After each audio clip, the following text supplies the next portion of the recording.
May 9th, 2017, Euclid Planning and Zoning Commission meeting regarding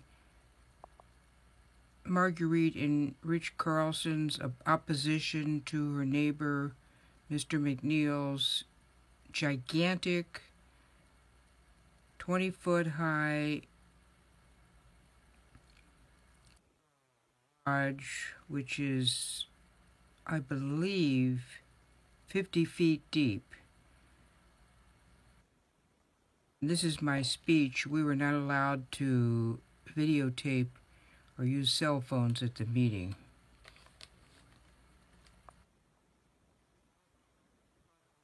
The public was allowed to speak for 5 minutes if they chose to.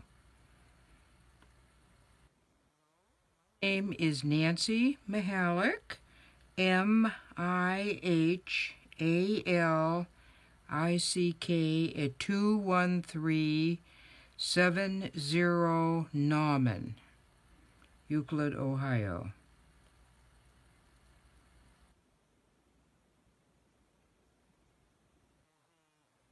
Very satisfied Euclid resident for 40 years, just like Marguerite and Rich Carlson.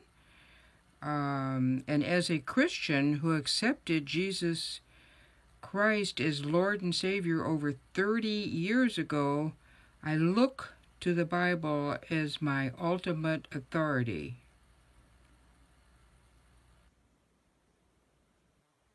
That there are numerous references to God's beautiful creation, which includes beautiful trees, bushes, and flowers. These are in superabundance in Marguerite and Rich's backyard, which does face Mr. O'Neill's proposed mega garage. How many of you have seen the movie Secret Garden? Marguerite's backyard reminds me of. As a matter of fact, I've told Marguerite she should enter her backyard garden in the Euclid Pond and Garden Tour. My photos of this have been on Euclid's TV channel several times in recent years. Speaking of trees, how many of you are familiar with Joyce Kilmer's poem, Trees?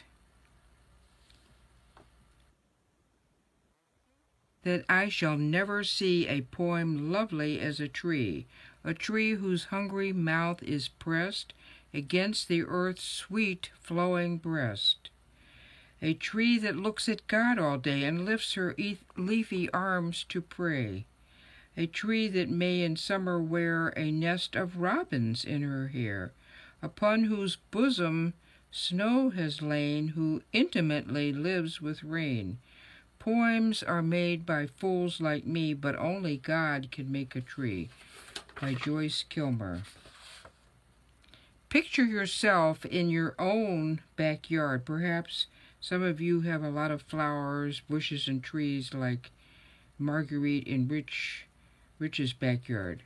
Would you rather look at a humongous garage, more like a pole barn, as a background for your flowers, bushes, and trees? Or would you rather look at trees instead? And I can really relate to this situation. I have a summer home in North Kingsville near the lake, just like Marguerite, just like the Carlsons and the O'Neills, just 1 hour east of Euclid. A neighbor, unbeknownst to me and my late husband, built a humongous pole barn very close to our house. It changed the whole dynamics of the neighborhood. This is what could possibly happen if Mr. O'Neill is allowed to build this gigantic garage. Please deny the variance for this huge garage so the Carlsons and other neighbors can enjoy their yards and neighborhoods as they have for the past 40 years. Thank you and God bless.